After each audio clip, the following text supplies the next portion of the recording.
The Iraqi army exists no more.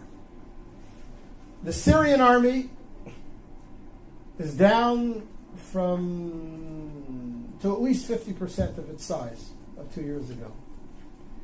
The Egyptian army, all of its 14 divisions, maybe 7 are in any way active, not corroded, corrupt, falling apart. The Arab military threat to Israel has evaporated. Arab societies, as you all know, from Libya and Tunisia through Egypt to Syria, and it'll yet, unfortunately, come to Jordan, are so convulsed with internal conflict that for the next 2 to 3 to 4 decades, they are going to be racked by such internal tensions and such internal economic disparities and needs that their ability to mount a coordinated offensive against Israel in the conventional military sense is simply gone.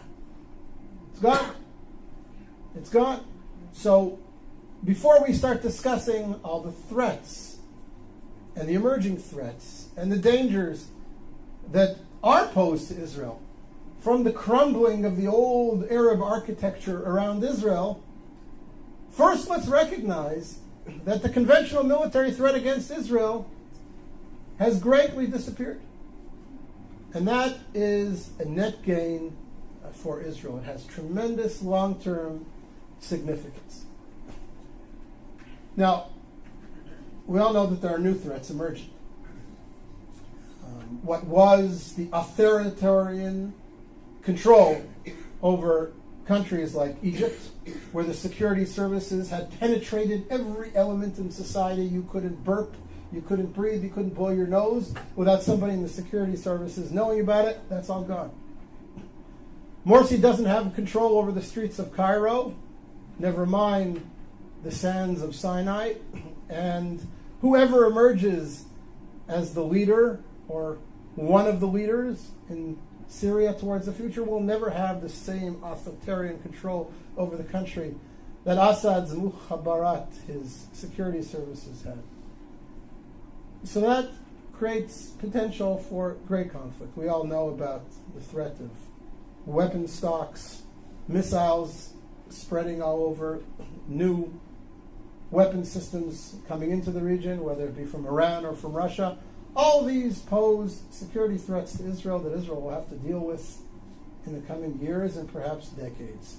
But the conventional military threat, the Israeli fear that the combined armies of Egypt, Iraq, Syria are going to mount a coordinated offensive like they did in the Yom Kippur War against Israel, that's gone.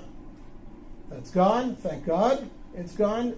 And therefore I say to you, again, Israel is winning.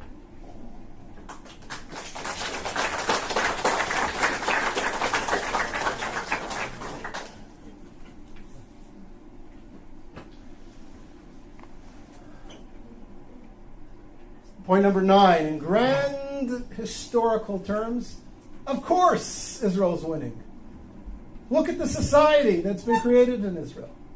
Look at the creativity of the Israeli community. Look at the vibrancy of life in Israel. I look at my kids.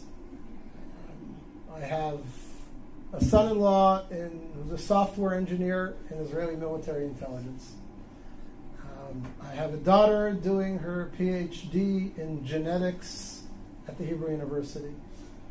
I have a daughter studying architecture at Ariel University in Samaria.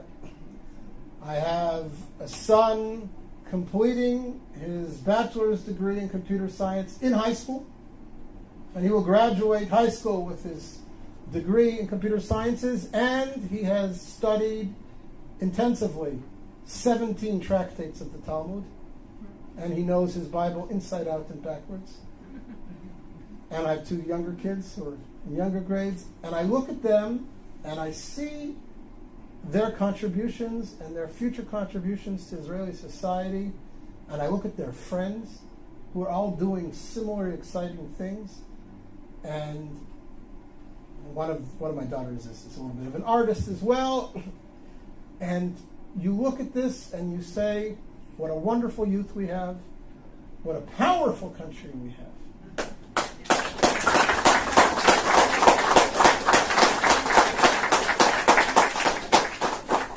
And I don't say this to gloat or to be racist, but it's important for us in terms of perspective to ask, what creative contributions has the Islamic Arab world around us made to the world over the last 100 years? What technologies have been bought by Facebook, Yahoo, Microsoft, and Intel from Saudi Arabia? What's the gross national product of all 40 Arab countries around us put together, leaving oil aside? And again, not because I mean to be